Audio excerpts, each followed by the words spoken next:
Hi, my name is Pedro, and today I'll be talking about IKEA. It all began in 1943 in the small village of Almut in southern Sweden, the birthplace of Inger Kamprad, son of a farmer who at the age of 17 started buying matches in Stockholm to resell to his neighbors. After 5 years, the company specialized in trading chairs, tables, and other furniture through catalogs. At the time, people who could not afford luxury furniture had to be content with low quality items. In the early years, IKEA's products came from small local factories, but in 1955, the company started producing its own furniture. The first physical store was founded 3 years later in Almut. Years later, where expansions began. Norway, Switzerland, Australia, Canada, Austria, the Netherlands, France, Belgium, and US. Currently, the company has 313 stores in 38 countries. IKEA has a great impact in society and business. They changed the way we shop. There are two facets of modern life that we have IKEA to thank for: the flat and pack furniture and a shop layout that gets you buying more of its products than you initially intended to. Both are principles that a number of other companies have put to good use. The layout of the IKEA stores has also paved the way for a more creative way of thinking about how to guide shoppers. If you have ever visited one of its huge warehouse stores, you may have gone in thinking you were only buying a few items, to find yourself coming out of the store with a trolley full of things. This is because of its circular design and one-way system. Also, IKEA has a positive impact when the topic is environment. And in the recent years, the company has put sustainability front and center, releasing its People and Planet Positive Roadmap, a document outlining its 2020 sustainability strategy.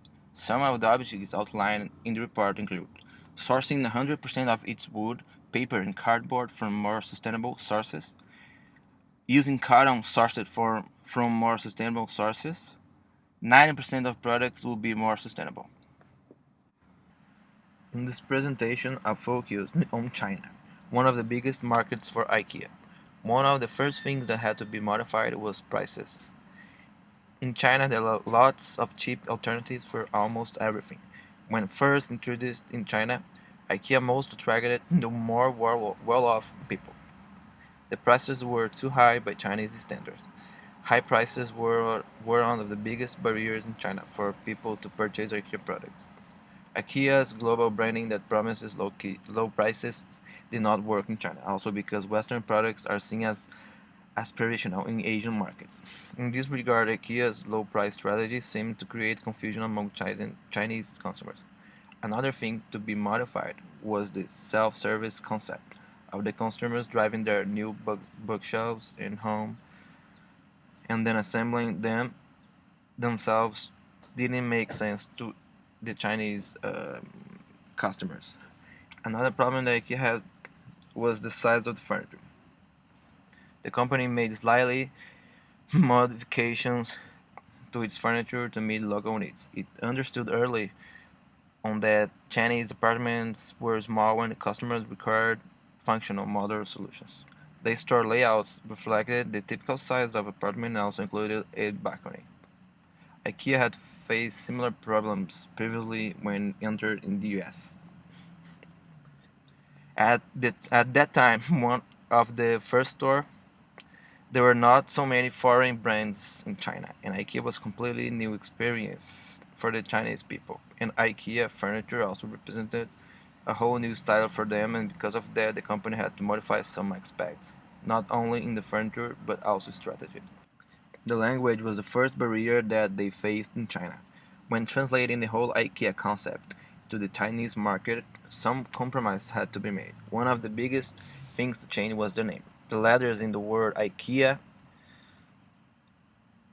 nevertheless, adapting the name to suit the Chinese language went surprisingly smoothly. And now the characters in the company's Chinese name, IKEA, like you can see in the presentation, means comfortable homes, home furniture. The culture of product piracy is very strong in China and known worldwide. You find perfect fakes of great brands and at much lower price. IKEA also suffered from this cultural barrier and had has been adapting over the years to avoid this problem. Private IKEA products have also forced the company to cut prices. Because of that, the company had to change some strategies. In most markets, the company uses its products catalog as a major marketing tool. In China, however, the catalog provided opportunities for competitors to imitate the company's products. Indeed, local competitors copied IKEA's designs and then offered similar products at lower prices. IKEA has limited advertising and promotion strategies, and what they create it usually goes globally. In most markets, the company uses its product catalog as a major marketing tool, like we said before. In China, however, the catalog provided opportunities for competitors to imitate the company's products. IKEA decided not to react, and it realized Chinese laws were not strong enough to deter such activities.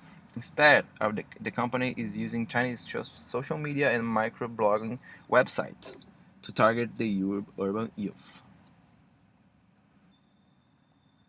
The ethnocentric pricing policy allows companies to set an item's per unit price at the same amount of money, regardless of the buyer's location in the world. In contrast, polycentric pricing grants independent, subsidiary, or affiliate distributors and managers to the much needed discretion to establish prices, which they consider appropriate and profitable in their respective market environments. In this sense, IKEA used the polycentric approach as its management orientation.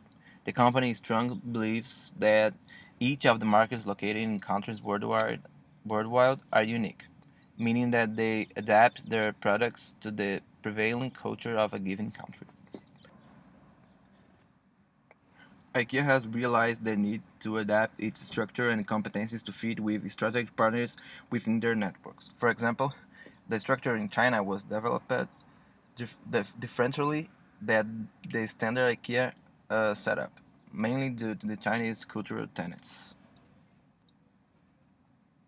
The company also understood that customers from different cultures had different needs, such as in China. The apartments are relatively smaller and therefore the need for smaller furniture, just as in the US the need was for larger furniture and mattresses.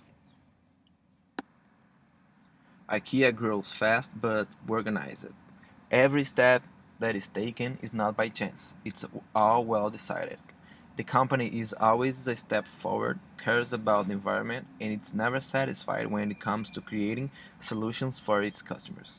The future of IKEA will be smaller stores for big cities, and that's already happening in Manhattan. It seems strange, but I cannot wait to see. Thank you.